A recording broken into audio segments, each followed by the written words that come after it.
Okay, thank you, Cindy. Call the Land Division Committee to order, November 19th, 2024. Just a couple of reminders before we get started. If anyone has a cell phone or other electronic device, please put it on mute so it doesn't interfere with the meeting as we go along. Anyone who wants to make a presentation, we ask that you would use some microphones. Turn them on and off as you need them to speak. The meeting is being live streamed, so it's the only way that other people can hear you when you come forward. So to get started, I have a motion that's moved by Stephen Lewis and second by Doug James that the minutes of the Land Division Committee held on October 8th, 2024 be approved as circulated. All in favor? Stephen and Doug, that motion is carried.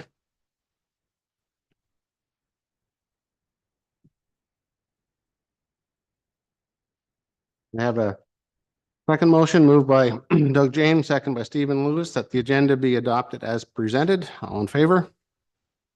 That also is carried. Okay, Cindy, if you want to introduce our first application, that'd be great. Thank you, Mr. Chair. So the first application today is for application for a new lot. The applicants and owner are Stephen Graham and Karen Christine. And this is for a new lot in the Township of Lanark Highlands, geographic township of Dalhousie. They wish to create a 4.04 hectare residential landholding. It will have frontage and access on the second concession of Dalhousie. It's just north of the South Levant Road. And the retained lands will contain a 34.8 hectare residential landholding with the existing dwelling. The review of this application was relatively straightforward. We did bring it to Land Division due to a public comment that we received that was not satisfied with the responses that the township was able to provide to her. But we are recommending approval of the consent subject to the conditions set out in the planning report. Okay, thank you. And do we have people attending this meeting today via Zoom or otherwise? The applicants did indicate that they would try to attend by Zoom. They're not on the call at the moment. I believe they were traveling, so it was hit and miss whether or not they'd be able to join. Okay, thank you. Any questions from either of the committee members? Doug? Did we ever hear anything further from Ms. Brownlee? She seemed to still be concerned, even after the reply. Yeah, the last correspondence we had was the email where I asked her to confirm if she still had concerns. I think it's in the comments or in the report. That was the last communication we had. Good, okay. Another thing, there was an indication of another barn that wasn't included in the original MDS. Has that been resolved? It is not as of yet, which is why we put it in as a condition. It's I'm not overly concerned with it because it is quite a bit of distance away, and she's given me anecdotal information about the barn that would suggest it's not an issue. But we did want to paper the file and make sure we had something on it. So we've asked that she provide some information that we can rely on as a condition in the report. Good. And the matter of the sign, the safety sign, that'll be handled by the township through their approval process, will it? Yes, that's correct. I think the Public Works condition did indicate that if there was any safety signage required, that would be part of the condition. They'd have to confirm. I guess it's just at the top of a hill, so there's some site concerns there, but the Public Works manager did confirm that he thought it could be safely dealt with through signage. Those are all my questions. Stephen, anything? No, if the conditions address all the concerns, then I have no problem with the application. Yeah, I think it's the conditions cover the concerns, most of the concerns, at least that were raised by the one appellant, and everything seems to be in order with me. If there's nothing further, I would go ahead and have the motion. It's moved by Stephen Lewis and seconded by Doug James that application B24087 be approved subject to the conditions presented in the planning report. Any discussion? All in favor? And that motion's carried.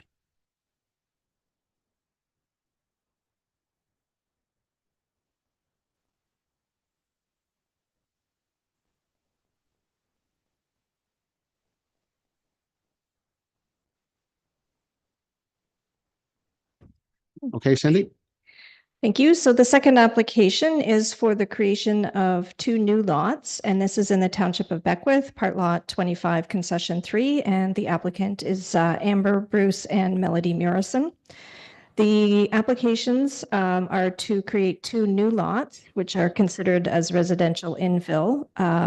Both lots are intended to create a 0.607 hectare residential landholding, and they will have frontage and access on Kings Creek Road. This is just south of Richmond Road, fairly close to the Ottawa-Lanark County boundary. The retained lands will contain 2.33 hectare residential land holding with existing dwellings. This application review did spark some public comments, which is why it has come to land division. The public comments were sent to the township planner, who did provide a response. However, there was it didn't have clear direction that those concerns had been satisfied, so we brought it to land division. We do recommend approval of the consents, subject to the conditions set out in the planning report. Thank you. And I believe we have one member in public here that is prepared to speak in this matter. Amber, did you have a presentation you'd like to make?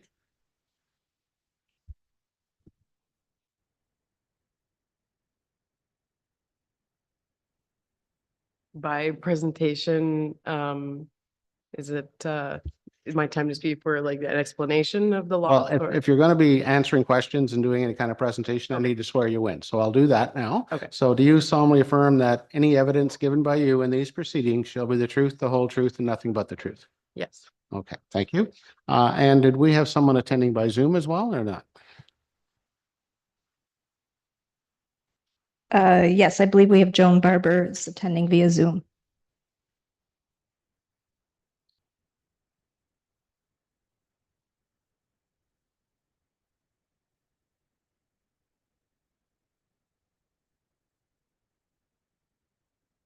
Hello, Good morning.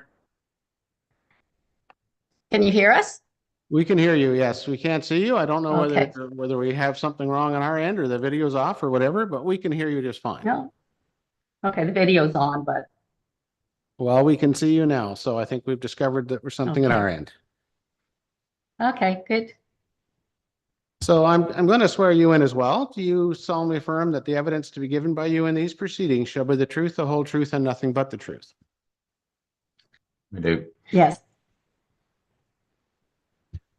Okay, so we do have the staff report, and the background information was submitted to the committee. I'm going to initially ask Amber if she wants to add any additional information.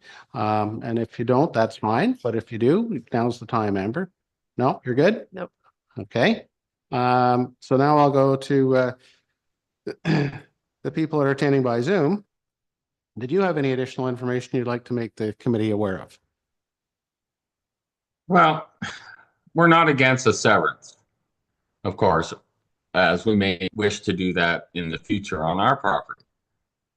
But we do have some concerns about the runoff onto our property. Like currently, there is a culvert that crosses Kings Creek in front of the proposed severance that drains a swamp on the south side that at address 345. So that's draining into their property currently. And our concern is to us and all the way down the on this side of the north side of the road, the property.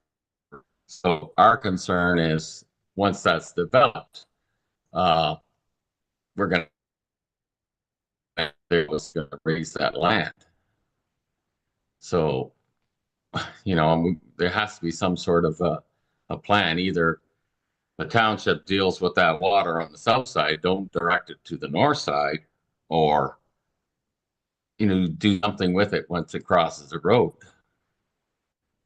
Like, I know I'm responsible for the drainage on my property, so it just kind of passes through me, but I don't want any more of it. So, in the past, there was a severance, not sure the lot. Lot 24. Lot 24, And that was on November 16th, 2021. 2021, where they proposed the applicant prepare a plan by a professional engineer that addresses the grading and drainage of the lots to the satisfaction of the township, the county, and the Conservation Authority. Also reads, any development and mitigation measures identified by the lot grading and drainage plan shall be implemented through a development agreement and or site plan agreement with the township of Beckwith. So that's pretty much all our concerns. Okay. What's that? Okay. And then this one, the road setback. Oh, yeah. Also, there's a road allowance between 316 and 374. So one of our concerns in the future, should they develop the one closest to the road allowance, that it's set back enough that should that road allowance go through in the future, if it's too close to that, then of course they'll take some from us to put the road in, right? So that's another concern, but I'm sure once they put a site plan in there, they should be set back enough from that road allowance. So that's our only concerns. Okay, thank you very much for that information. Amber, do you have any comments about the drainage or the road allowance that you can help us out with? I noticed a couple lots down that there wasn't a culvert, and I'm not sure, I haven't looked into water drainage, or I haven't looked into permits of development yet. So I'm not sure if it's mandatory to have a culvert, but even if it's not, we will be putting in a culvert along Kings Creek Road because it directly affects our culvert. I think that's a very reasonable request that we think about the water drainage before any development. And maybe we can come to an agreement that a ditch or some sort. The lot is definitely wide enough to have a house and ditches with a septic plan for proper drainage. So the condition that Mr. Barber referred to as a condition from a severance that was done a number of years ago where there was a lot of concerns about drainage. I do remember that particular application, and that required a professional engineer to prepare a drainage plan for the lots to be developed and have that plan approved by the township. Is that something you would be prepared to do if this committee so decided to put that as a condition? It's not in the list of what's there now, so I'm asking. I would be prepared to do whatever makes sense, I guess, with the proper water, because I do live there, so I would want proper water drainage. Okay. I'm going to turn over to the other committee members and see if they have any comments or questions. Doug?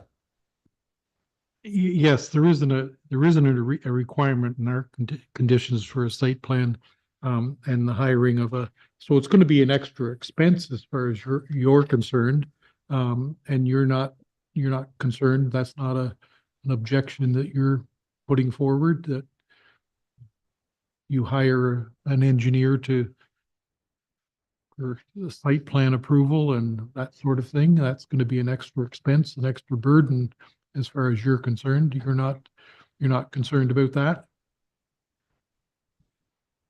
I'm always worried about expenses.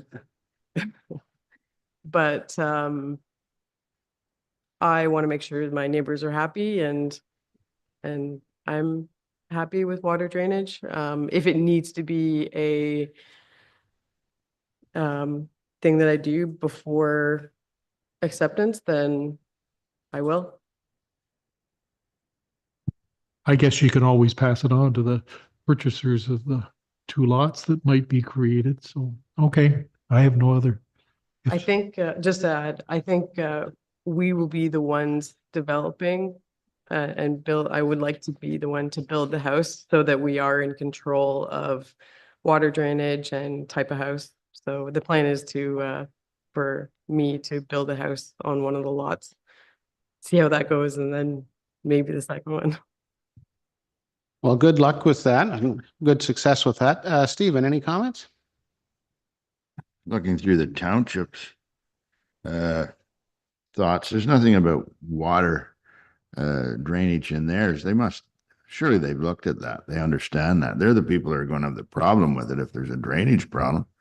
So if it hasn't been a concern to them, not a concern to me.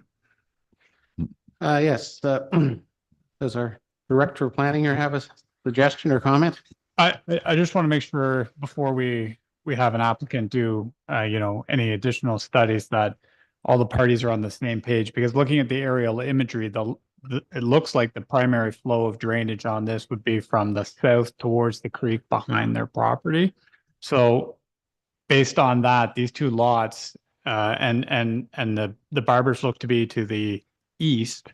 It's almost as though the two lots would probably drain. Now, local drainage can be highly specific, but it looks like primarily it'd be flowing away from the Barbers property. And hearing the Barbers comments was they're almost suggesting that the problem is with the water originating on the other side of the road, heading towards the creek behind their property.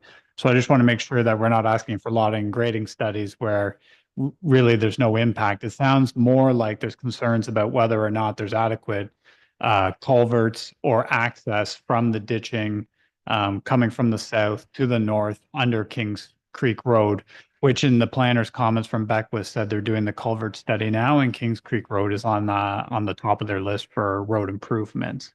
So I'm always cognizant of the fact that we don't want to do studies where they aren't necessarily relevant or aren't actually speaking to the source of the problem. So I just want to make sure we understand the source of the problem here. Is it coming off the applicant's property, or is it coming off the property across the road? And there's concern about the township's ditching and sufficiency of outlets to get rid of that water down to the creek.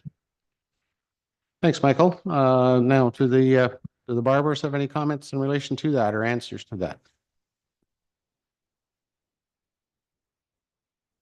You must be on mute because we're not hearing what you're saying, sir.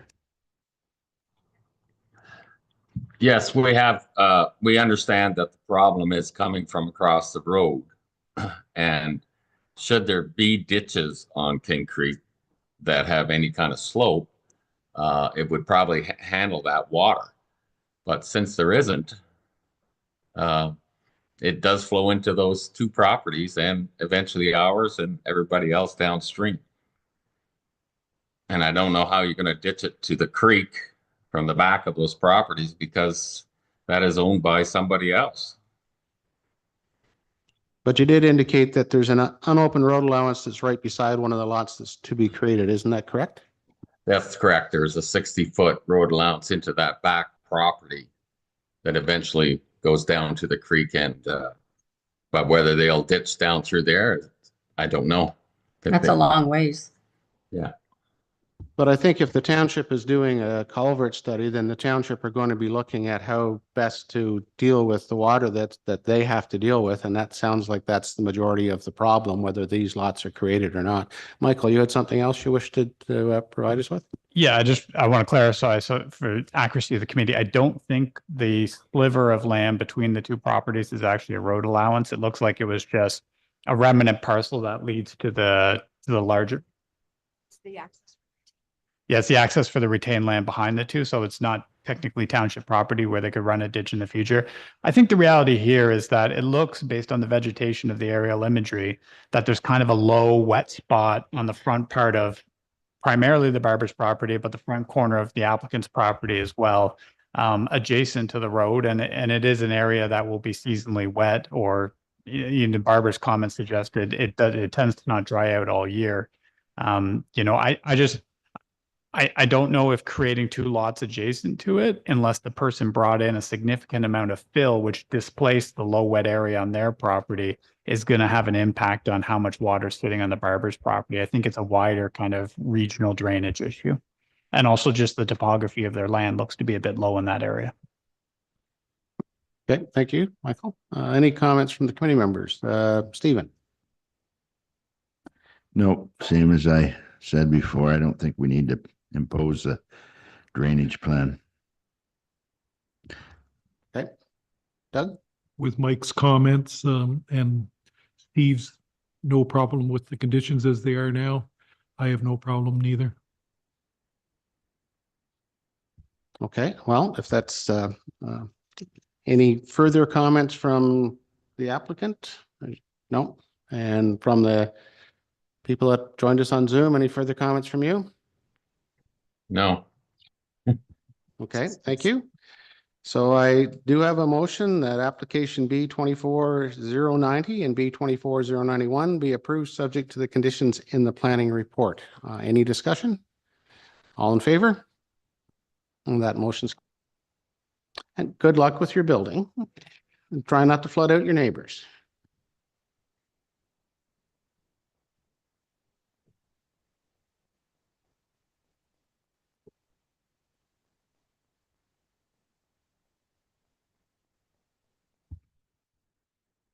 Okay, Cindy, we can move on to the next one.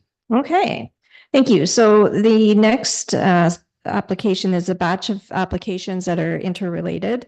We have B 24070, which is the creation of a new lot, and then B 24071, 072, and 073. And these are for various easement requests that will support the development of the new lot. This is for a strategic property located in the town of Carleton Place.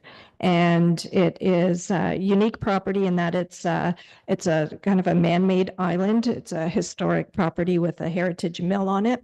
It has a tail race, which makes it look like an island, but that part of the water is actually part of the subject lands. And the intent is to sever off the heritage property. It's scope it so that it's dealing with lands that currently have been remediated with the record of site conditions so that development can proceed with that. The challenge with this property is that there will be several easements required for servicing, for stormwater laterals, for sanitary sewer, as well as water for a hydrant on the retained lands to serve fire protection for the severed lot. There's parking as well as access easements required. There was quite a bit of discussion and review undertaken by the Mississippi Valley Conservation Authority as well as the town of Carleton Place to scope out the nature of these easements so that they made sense. The retained lands are subject to future phases of development, which aren't completely approved or formalized at this time. So we tried to work out some flexibility in the conditions to allow the applicant to proceed with this phase while maintaining some flexibility and keeping the criteria for the retained lands in order. So we are recommending approval of the application subject to the conditions set out in the planning report. There were some public comments, and I believe the Director of Development Services in the town of Carleton Place spoke with those residents. Those comments are attached as part of the record as well. Thank you. And we have some people attending by Zoom, I believe, and is there anyone in the public for this application? Doesn't look like it. The Zoom attendees, are they with us? Yes, my name's Casey Van Dongen.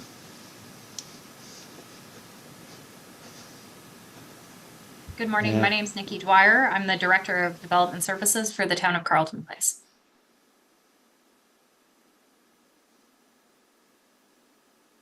Anyone else? Yeah, my name is James Michael Ossick, and I'm partners with Casey on this project, partners with on MacArthur Island. And is there anyone else, or that's what's on my list? Anyone else who might be wishing to make a presentation? We did have the possibility of Norm Reed, but he's not on the meeting right now. He indicated he didn't want to present. He was just going to listen. Okay, so the people on Zoom, I'm going to swear you all in. Do you solemnly affirm that the evidence to be given by you in these proceedings shall be the truth, the whole truth, and nothing but the truth? Maybe just go through in the same order that we introduce yourselves. It's Casey Van Dongen. Yes, I swear.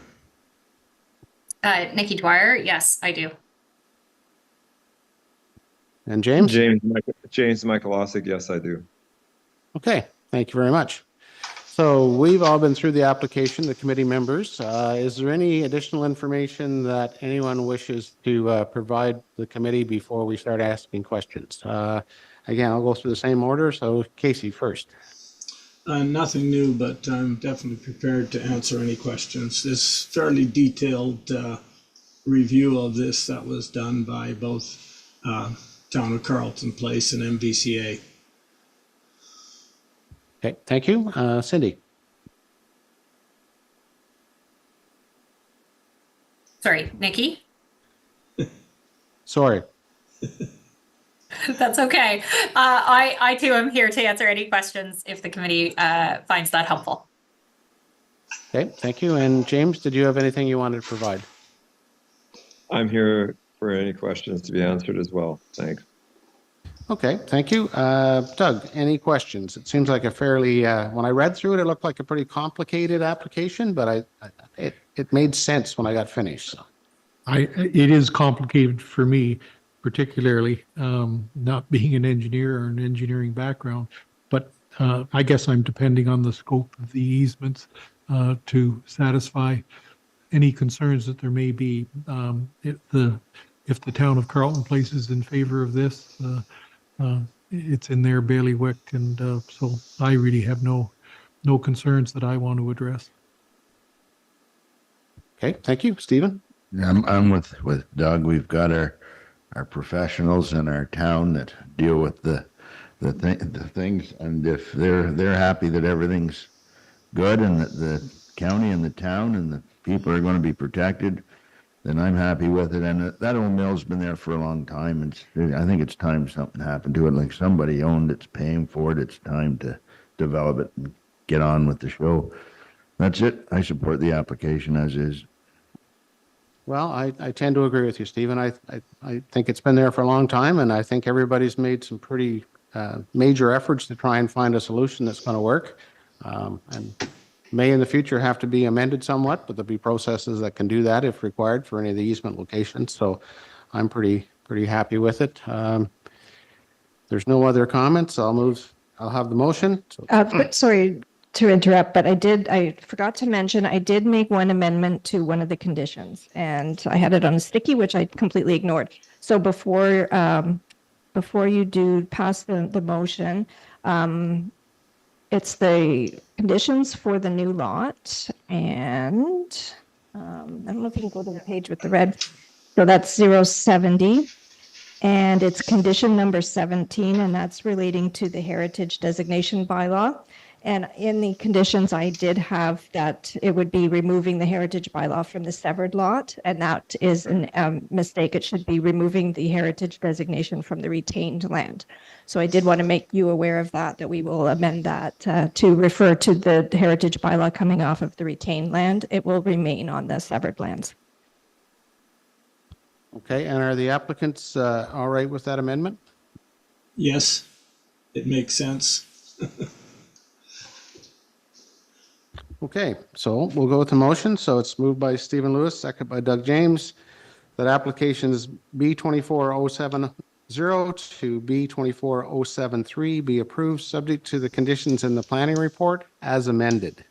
And the amendment is basically to change that heritage designation as Cindy just discussed. Any comments, questions? Are we dealing with these separately or all at once? I've got the motion for them doing them all at once. I think they're all interrelated, so I'm fine with that. Cindy, are you okay with that? Yes. Okay. Any other questions? All in favor? Well, that's carried. Thank you very much for attending. You're welcome. Thank you. Thank you.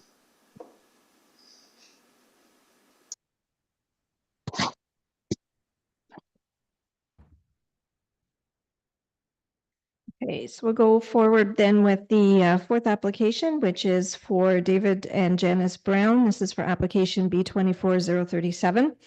And this is for the creation of a new lot in Dalhousie Township of Lanark Highlands. It's a property that has frontage on the north shore of Dalhousie Lake. The retained lands contain the waterfront and the existing dwelling and garage. The lot to be severed originally was applied for to be 1.23 hectares, leaving the retained lands of 1.31 hectares. As a result of concerns raised through Mississippi Valley and revisions that were done to the environmental impact statement or study, the lot was revised to have the severed lot will now be 1.82 hectares, so it's a bit larger, and the retained lands will now be 0.54 hectares. And that was to accommodate an unevaluated wetland that was not clear on the mapping that it was there, but after several site visits with the Mississippi Valley staff, planning staff, and the applicants and the biologists who did the study, they did identify the boundaries of that wetland, and as a result, the boundary has been realigned so that the wetland is contained within the severed lot. So the Mississippi Valley now do support the application based on the new lot lines, and that's reflected on the sketch at the front of the page. Other studies that were submitted in support of this application, there was an archaeological study done, stage 1 and stage 2, and a hydrogeological study that was also done. The hydroge study did have some concerns that were raised, which it's set out in the report. And we have made it a condition to that those be clarified and confirmed prior to a final approval. So with the basis of the conditions that are set out in the report, we are recommending approval of this application subject to those conditions. Okay, thank you. And we have some people that are attending in person and by Zoom. So who's here in person? Would you like to come up and join us, or?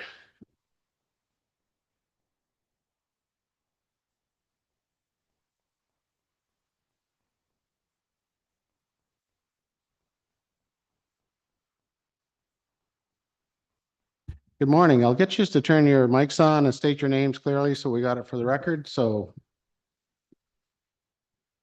David Brown. Janice Brown. Stephen King. thank you. So after I get through swearing you in, we'll get you to turn the mics off until you go to use them, because otherwise we get feedback. So do you solemnly affirm that the evidence to be given by you in these proceedings shall be the truth, the whole truth, and nothing but the truth? David? I do. Janice? I do. Stephen? I do. Thank you. And do we have anybody joining us by Zoom? We do have the planner for Lanark Highlands, Forbes. He's here via Zoom, and I can't read the name. Is that another King? Yeah. Diane King is on Zoom as well.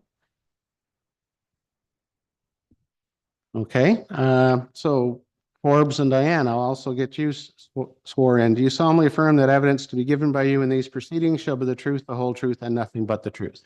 Forbes?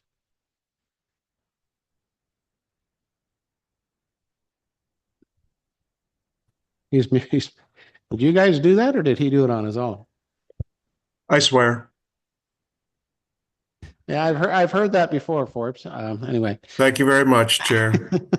You're welcome, sir. If I do have two Zooms going at the same time right now, Chair. So my apologies if I'm a little distracted, but you do have my attention. Thank you very much. And Diane, do you also affirm? Yes, I do. Thank you very much. Forbes, do you want to start, seeing you have two Zooms going on and we have your attention? Very good, Chair. This is an application that I've been working with the Browns on for, well, it's over a year and a half now. They've done the required studies. There was a bit of a discrepancy regarding the EIS. The original biologist didn't identify wetlands. The Conservation Authority felt they were on site. We had a meeting of the minds, and I believe that matter's been resolved. And so at this point in time, the township's pleased with the new configuration. It meets the lakefront development zone performance criteria for frontage and area.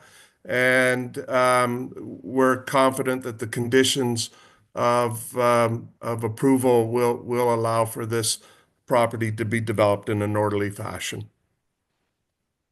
Okay, thank you, Forbes. I don't think we'll have any questions from that statement of facts, which is all good. So perhaps, Mr. King, I'll let you go next. Hello. We realize that anybody who owns land has the right to develop it as they see fit. We're just concerned about basically the wetland. And of course, as cottage owners, we bought our cottage as a secluded cottage, and now there will be a house behind us.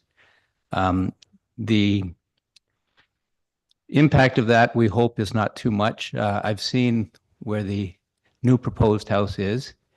It will be less impactful, I believe.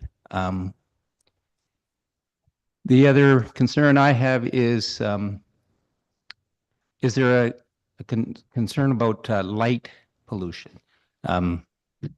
We have it's a cottage and we see the stars and that sort of thing. So is there any limitation on amount of light? Will there be big lights interfering with our ability to see stars and such? And basically that's our only question at this point. Okay, and Diane, do you have anything further to add to that? For the land that is to be developed as residential, I understand there'll be a number of conditions placed on the area that is going to be built as a house. Will there be monitoring throughout that development of the house, construction of the house, to make sure that the conditions are met? So that falls into the bailiwick of the municipality. So we don't actually control that once the lot is created, but we give the municipality the tools that they can. So I can't guarantee you the municipality will do their job, but I expect they will. That would be the normal process. So I think the conditions cover that for the lot creation, so that they would have the tools and to cover it. We don't have any tools that deal with light pollution at the present time. I don't think there's anything that's available for the municipality or the general public in that regard. So we can't invent that wheel, although I understand it's becoming more and more of a concern, particularly in lakefront type areas. So I'll go to the applicants now. Would you like to say a few words as in the openings? We're here to just answer questions and make any clarifications that we can. So we're fine so far. Okay, thank you very much. Committee members, Stephen. Yeah, just a couple of questions. The bigger lot underneath the purple is no number on it. And the other question is the little one beside, I think it's at 633. How does it get access? The smaller lot with the number has a right of way over the retained lands. It's a shared driveway, I believe. That Browns can confirm that. The bigger lot, I don't know the civic address. There may not be a civic address for that. It is a separate cottage lot. Is that the King's property? Okay. Our property is 583. The Denise is the lot in question. I don't know why there's no number on that. I believe they have a right of way to their cottage lot, and this can be confirmed by the folks, but their lot is sorry for interrupting. The Denise lot is 589, and the Denise own that land there. It's not a right of way, they own it, and they give us right of way to access our cottage 583. It may not be obvious on the map on the sketch, but yes, you're right. There is a strip of land that goes up along the eastern boundary of the lot that gives them the road access. Okay, that's all the questions I have. Thanks. Doug, do you have any questions? I have no questions, no concerns.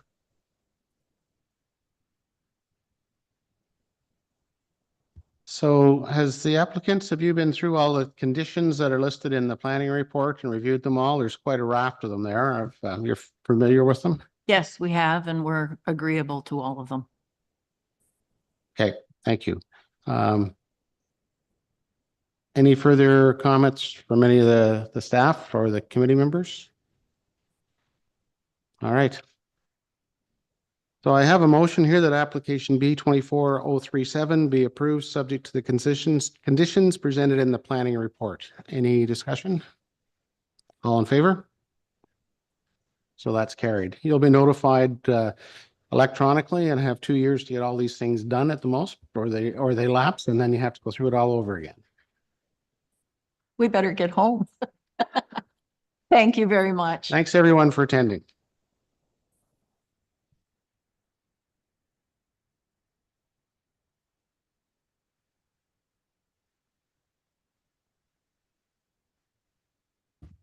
Okay.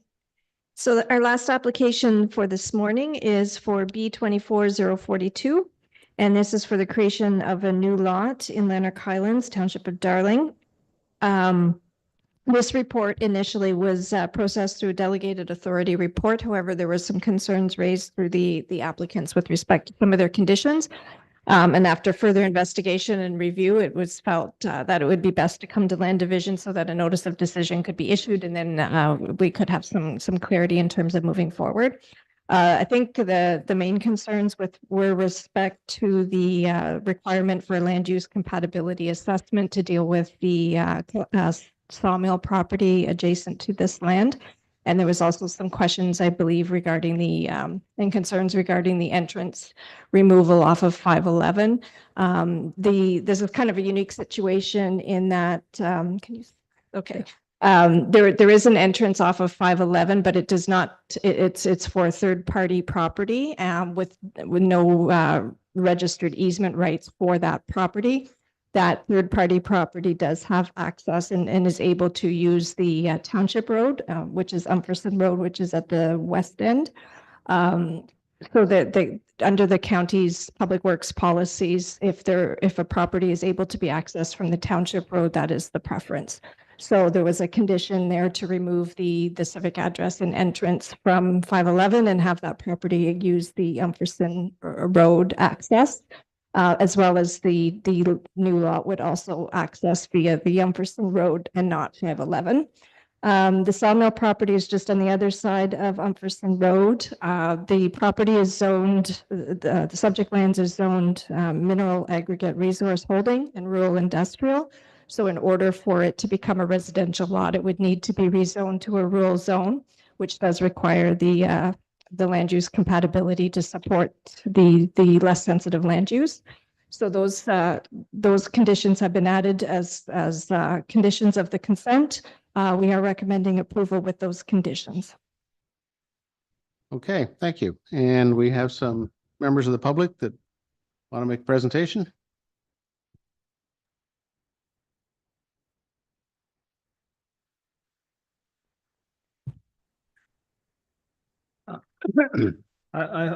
Excuse me. We have a. So I'll get you to state your name and I'll swear you in if that's okay first.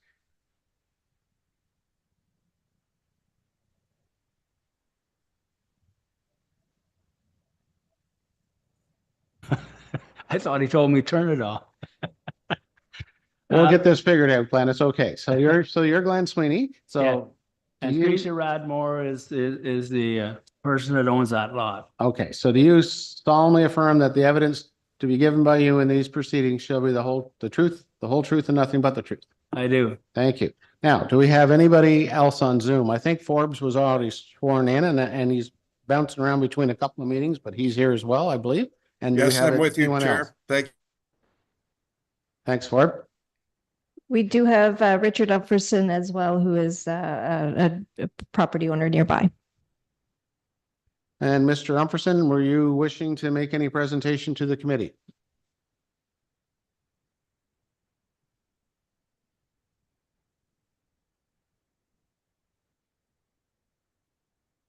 Mr. Umferson, are you still there?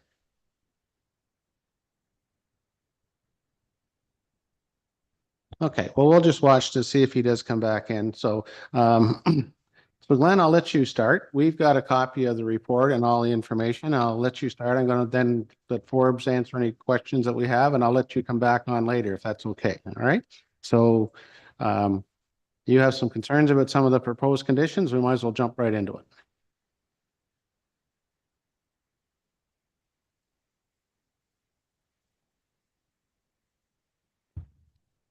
So I'm talking to you. Yes. So if you want to go ahead. Yes, well, my issue is basically that there's only two issues I have here. There's actually other issues, but that's two that's more interesting to us.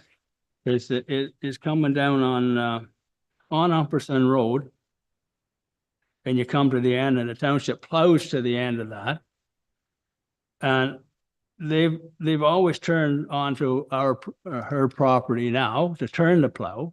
The last couple of years, though, they've been driving through that and coming out onto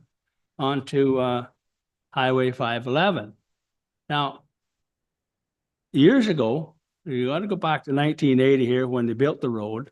The gravel come out of that what we're severing. It's all gone, and they put that entrance in there, not us. Like, I don't know who, if it was the gravel company or whoever, but they had to get that gravel out of there. So they brought it out onto 511, and nothing was ever done with that one way or the other. I always thought it was a legal entrance to start with. I didn't realize it never was, and which is fine. I don't have a problem with that. If it has to go onto Umperson Road, well, that's fine. But they want me to take that out, and we pay for that to take that out. It's not a big job, but I don't think we should be having to pay to take that entrance out of there that somebody else put in. That's the only one, that issue. And the school bus is driving in there, and it has been for a while, and they shouldn't be coming across private land because it's not an insured road. And this has been going on for a while.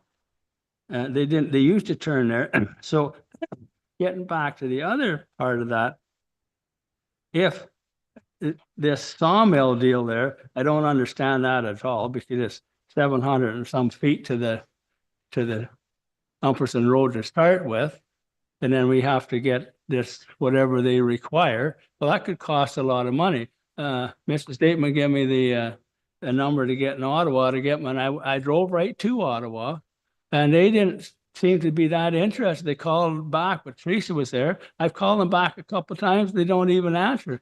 I don't know if they don't want to do it or whatever to do that, what they're asking for and what it would cost. I mean, if it's a stupid number for to do that, then we just won't be able to do it, period. That we'll go right back to that. I mean, that's, I just don't understand that. I understand it has to be changed, but she did mention that there on that zoning bylaw, mineral aggregate holding and rural industrial. How did they come up with rural industrial? There never was nothing industrial in there. I can't tell you how it came up originally, Glenn. It's somebody's done that, and it's probably been designated that way for quite some time since last. There never was any industry in there on that piece of property, unless they're going back across to the sawmill taking that. But the Umperson Road was always in between them. I mean, I know it has to be changed to rural. That makes sense. And then if we put on the other side of that coming down Umperson Road to the end, then they want me to survey and take a piece of the land that's our land for the plow to turn, which makes sense in the first place. But if we don't decide to go ahead with this, then they don't have a place to turn there legally, I don't think, according to the lawyer. So that's where we're kind of stuck between a rock and a hard spot there. Now, if they can come up with the township or somebody, give me a name of somebody that can do that what they want done, and I'll gladly check it all out and you know, see what it's going to cost to do it, and then we'll go from there. Okay, thanks, Glenn. Forbes, can you give us any clarification on the compatibility study? I think that seems to be the major issue. Yeah, I think that this is an important issue for the committee to appreciate, that as we create lots in the rural area, there are two issues we have to be concerned about. One are the natural heritage features, and the other are the other rural land uses that are legally permitted in the rural area, and making sure we're not encumbering those rural land uses with incompatible and sensitive land uses near them. The sawmill is a rural land use. It's been there for a period of time. It creates noise, dust. It doesn't create odors per se, but that's an issue that the official plan is exceptionally clear on, that we need to ensure that there's compatibility between the proposed severed lot for a house and the rural industry that's directly to the south of it. And we're assuming that there would be mitigating recommendations out of a land use compatibility that would formulate the rural zone that would be applied to the severed and retained lands. And so this is a critical element going forward. I would anticipate that it would be in the neighborhood of $3,000 to $5,000 to do the work. I'm happy to work with Mr. Umferson and give him some names of companies that do this type of work, as I've offered in the past. But it's my opinion, and I believe supported by county staff, that this work needs to be done to ensure peace is kept in the land in terms of houses and rural industry. Would this be a requirement for the application for rezoning anyway? I guess that's what I'm wondering, because there is a requirement to rezone the property. We all know it needs to be done. So if you were to go and rezone the property, would there be a requirement that the study be presented to support it at that time? I think, Chair, that the trigger, in my opinion, is the creation of the lot. The zoning is a condition of cleaning up the fact that it's no longer used for extractive industrial purposes, that it's spent property from that standpoint. So it's the creation of the lot that gets the official plan policies on land use compatibility triggered, and that's why I believe it's appropriate as a condition of consent. Okay, so that's an existing parcel of land now, so they could rezone that parcel now without doing this compatibility study, as I understand. I think, sir, we would look at where the house would be located. Generally, there's distance separations that are set out in the official plan, and they are in the Lanark Highlands official plan, that talk about 300 meters from a sensitive land use to a rural industry. And I believe that you could locate a dwelling on the north part of the property and meet that separation, and not have to trigger the land use compatibility. It's the severed lot that's directly to the northeast of the sawmill and the placing of a house on that portion of the property that I think triggers the land use compatibility issue. Okay, but to answer my question, if somebody took the existing parcel of land, which is now one separate piece of land, and applied to rezone it from the industrial extraction use to a rural use, would there be a need to do a compatibility study to rezone the one parcel? Not necessarily, depending on the location of the dwelling, sir. Okay, that's fine. Michael, do you have any comments on this process? Yeah, and not being familiar, with the specifics of the local site. I think the key here is Forbes is right. There's clear policy direction, and eventually when they go to build a residence, there's going to be considerations of land use compatibility. We can't ignore that fact. I think the key here will be the scope of the study. If this is certainly more than a hobby, sawmill. It's not just a guy who's got one of those portable sawmills that's cutting wood based on the aerial imagery and the business nature of it. But it's not a, you know, a massive sawmill either. So I think it'll be between Forbes and the applicant to figure out what's the appropriate scope of the study here, and that might help manage some of the concerns about cost. Thanks, Michael. Glenn, does that make sense to you, what we've been discussing? Not really. Then, so what, my other question then, so if we don't go ahead with the severance, what I'm asking is that, like he just, whoever said that I could sell the whole lot as a lot. I mean, she bought the lot for me and there was no issues with buying the lot, right? So if somebody bought that lot as the 8 acres, then they could build their house up on the north side, but she seems to say it's going to be okay.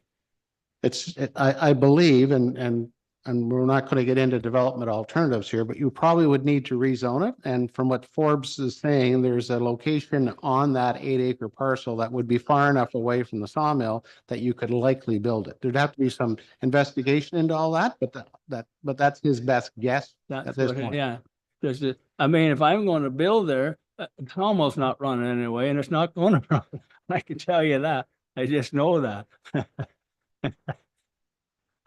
I was in on that from the start, and they can't run it, and they never will learn to run it. So that's really the issue that's there. But so if it's going to cost I will, if you can get me somebody that can do that satisfies that need, and it's not, you know, a stupid price, then I would go ahead with that. The rest of it's okay, except I don't really see why that's the other question. If I, or she, I should say, because I'm talking for her. The plow, then it would have to come onto our land to turn down there where it should be, instead of coming through there, through that entrance and back out onto 511. Now, what is their opinion on that? There is a condition that basically indicates that the Township of Highland requires some additional road frontage that would be provided as a condition of approval. So that would, I assume, can also include, and Cindy, you can correct me if I'm wrong, but any turnaround facility that they need. So if this gets approved, you'd meet with the township road superintendent and come up with before any survey is done, come up with an idea where this would be. Yeah, because I had never did in my life. I actually went to the township years ago and offered them to give them that piece of property coming out where it is. Of course, he'd run into that then too. Couldn't get back out onto 511, but it would have made it so much simpler for the plow just to come out and drive out. But they didn't, the township back then didn't want to do anything with it, you know, because they did shut the other one off when the highways bought that other property. So, you know what I'm saying? So, and I've given them gravel. I mean, I'm not a hard guy to get along with. If they need something and it's there, where there's gravel left over when they did the road and the county put the culverts in, so they needed a bit of gravel, so just go and take it. It ain't going to make or break me. But anyway, that's what I'll work with the township on that. But first, I got to get to see what that's going to cost. If it's just too much, then we'll just have to forfeit the money we put in, and that's fine. No. So we've got a couple of options as a committee. We could defer it and let you have some time to do that, but I tend to think that the other option might be the better one, is we would go ahead and approve it. And if you can't get this resolved to your satisfaction financially, then you just do nothing and it lapses. The approval, you have 2 years to get all this stuff done. And if you don't do anything and it never gets done, then you have no more approval. So, that's kind of the two options that we have. So Doug, what's your thoughts? I'm sort of in between everything here, and I'm concerned that the Umferson people aren't here. They don't have any sort of say about what's going on. Richard Umferson did, I think, want to be here, but for some reason he's not. So I don't think it's ready to happen. Who runs the sawmill, Glenn?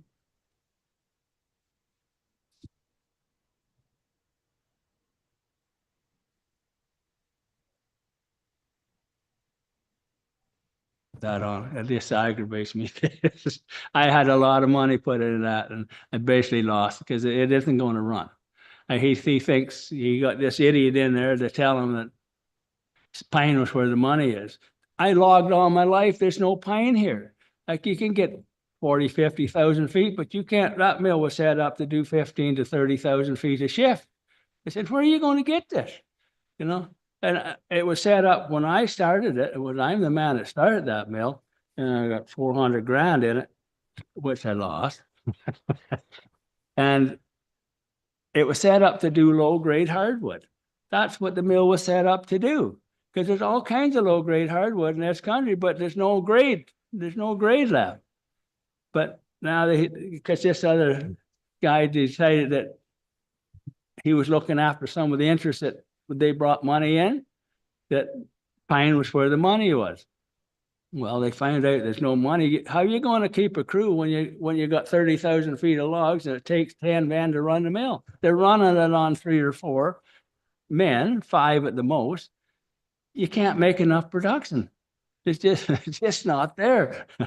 So, and that's the only part that's really. Oh, and by the way, Mr. Umperson, he was into my house and he said he'd no issue with this, himself, Richard. So I mean, he might have been here for something just because he owns land in behind, but he can't come off of that to get into his. He comes through. He owns a lot beside this, and that's where he goes through now. He might have wanted to just see what was going on there because that's another story. Because the highways bought that property originally, that he owns.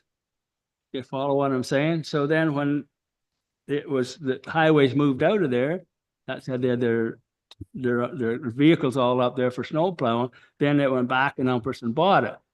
But he can't do nothing with that. He can't build on it again because the road goes into the sawmill and he goes through there. So that whole country up there is screwed right from day one. Every house is built on a concession or something. Stephen, have you got some comments? Oh, yeah.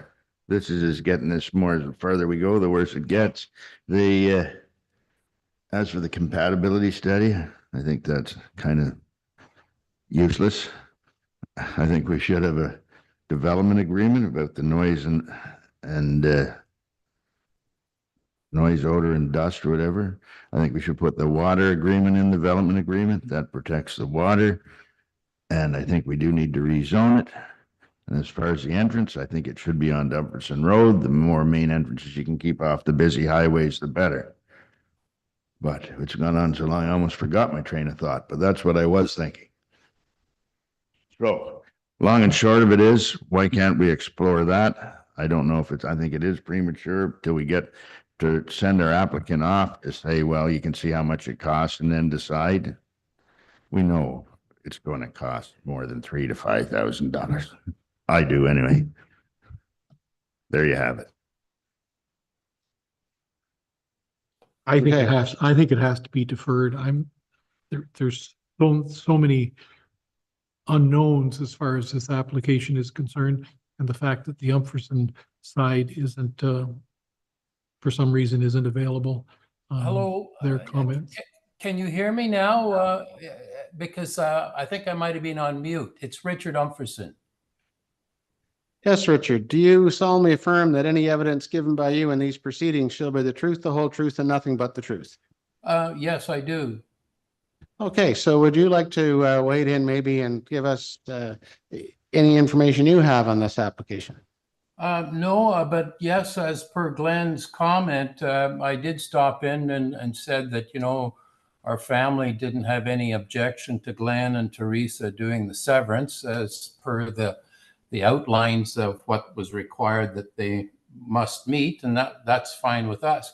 There was only one thing that kind of popped up in my mind, and Forbes could probably answer it, is there is a well on our 3.5 acres there that's on the kind of, I guess, the north end of the lot, which is very close to the access road that Glenn has talked about that goes into the old hydro house.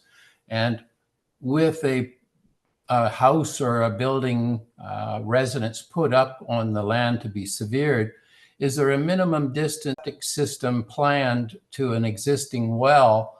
That would be the only concern, like if something were a septic bed put in within, I don't know, 50 feet or something like that of the well.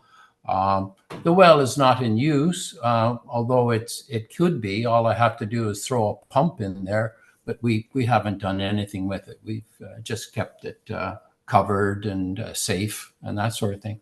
But again, our family has no objection to Glenn and Teresa severing.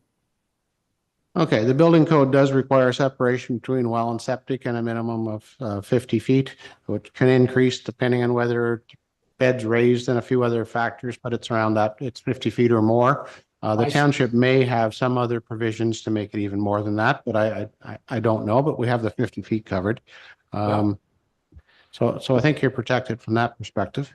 Yep, that would be the only comment. And again, since there are more and more residences popping up in rural areas, I'm sure it's a fairly common protection in place for everybody. So yeah, thank you. So it sounds like, Glenn, most of my members of our committee would like to let you go away for a few weeks and try and see if you can find out how much the study is going to cost and whether or not you want to proceed with it. And at the same time, we might look at whether there's other alternatives through a development agreement or some other methodology to eliminate the necessity of the study. Does that make sense to you, Glenn? It makes sense to me. But I mean, if I'm going to build a house there and I know the sawmill's there, that should be my owners if I want to build it there or not. Not just, I'm getting back to Umperson there on that.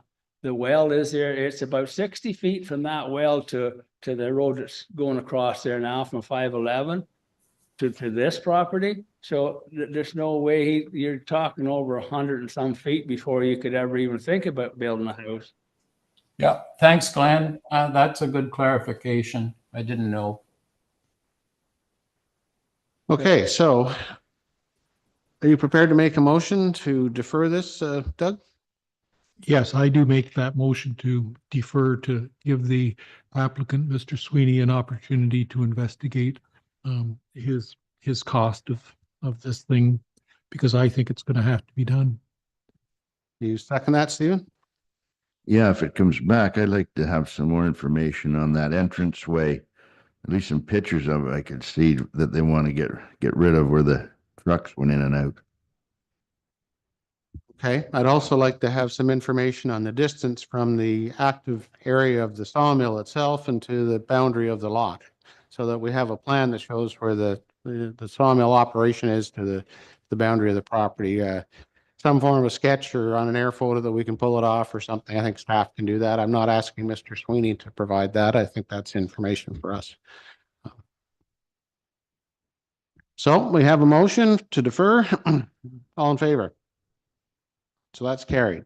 So Mr. Sweeney, you'll have to get back to us as to when you want to put this back on the agenda. We don't meet every month. We meet most months. How's that? And Cindy here would be your contact person, and she needs a couple of weeks' notice to get it on an agenda. So we're meeting again in December, and sometimes we don't have much on the agenda, so we postpone the meeting, but most months we meet. So I go back to my township there and see if they can get me a number for this or somebody. I don't mind to go and get it done, but it's just a cost. I mean, I'm old age pensioner. You can't tell by the hair. Well, we've got one rich farmer in this committee, but the rest of us are all pensioners too, I think. So Yeah. So I'll touch base with the township again. I know he's only there on Tuesdays. And so, but Lillian is there and she knows quite a lot about it. Same as this lady here. She knows what's going on, I'll tell you. Well, Forbes has offered to provide you a list of names and to help you with terms of reference and so on. So I would suggest to try and contact him and make arrangements to go in there on a day that he's at the office, and hopefully you can get things resolved. Good. And by the way, the sawmill hasn't run now for 2 months, and he's got 30,000 feet of logs sitting there and it's full of worms. That tells you what's going to happen. Thanks. All right. Thank you very much.